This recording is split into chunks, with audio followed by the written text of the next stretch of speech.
Nabha Natesh and Priyadarshi కాంబినేషన్‌లో వచ్చిన movie 'darling why this kolaveri'.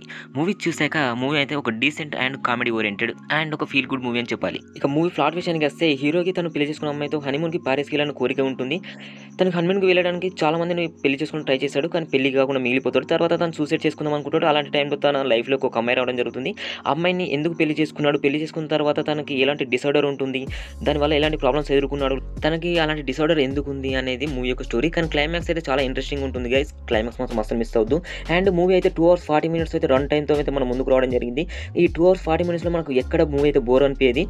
చాలా డీసెంట్ అంటే చాలా డీసెంట్ అండ్ మనకు కంప్లీట్‌గా ఫస్ట్ హాఫ్‌లో, సెకండ్ హాఫ్‌లో కంప్లీట్‌గా మనల్ని నవ్వించడానికి ప్రయత్నం చేశారు డైరెక్టర్ గారైతే. ఇక నభా నటేష్ అండ్ ప్రియదర్శి గారి యాక్టింగ్ మాత్రం నెక్స్ట్ లెవెల్ అండి. నెక్స్ట్ లెవెల్ చాలా బాగా యాక్ట్ చేశారు అండ్ చాలా బాగా ఆకట్టుకున్నారు. ఇక కామెడీ సీన్స్‌కి వస్తే మాత్రం కామెడీ సీన్స్ కూడా నెక్స్ట్ లెవెల్ ఉన్నాయి. చాలా బాగా వర్కౌట్ అయ్యాయి.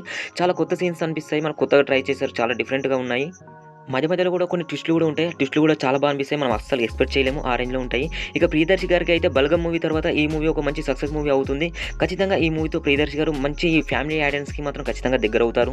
ఓవరాల్‌గా మూవీ అయితే చాలా అంటే చాలా బాగుంది. ఒక డీసెంట్ అండ్ ఒక complete comedy oriented movie. 'Jathiratnalu' and 'DJ Tillu' తర్వాత ఒక మంచి కామెడీ మూవీ చూసామనే ఫీల్ వస్తుంది. మీరు మూవీ చూడాలనుకుంటే మాత్రం ఖచ్చితంగా వెళ్లి థియేటర్‌లో వాచ్ చేయండి. ఎలాంటి ఫేక్ రివ్యూస్ మాత్రం అస్సలు నమ్మకండి. మీరు పెట్టిన అమౌంట్‌కి మాత్రం ఖచ్చితంగా వర్తబుల్ ఉంటుంది మూవీ అయితే. ఇది గైస్ ఈ వీడియో నచ్చినట్లయితే ఖచ్చితంగా లైక్ చేయండి. మీరు లైక్ చేయడం వల్ల చాలామంది మూవీ లవర్స్‌కి అయితే ఈ వీడియో రీచ్ అవుతుంది. అండ్ ఈ మన ఛానల్ ఫస్ట్ టైమ్ వస్తే మాత్రం genuine movie updates, genuine reviews కోసం మన ఛానల్ ఖచ్చితంగా సబ్స్క్రైబ్ చేసుకొని, లైక్ చేసి, షేర్ చేయండి. ఇలాంటి జెన్యూన్ అప్డేట్స్ అయితే తెలుసుకుంటూనే ఉండండి. జై హింద్, జై సినిమా.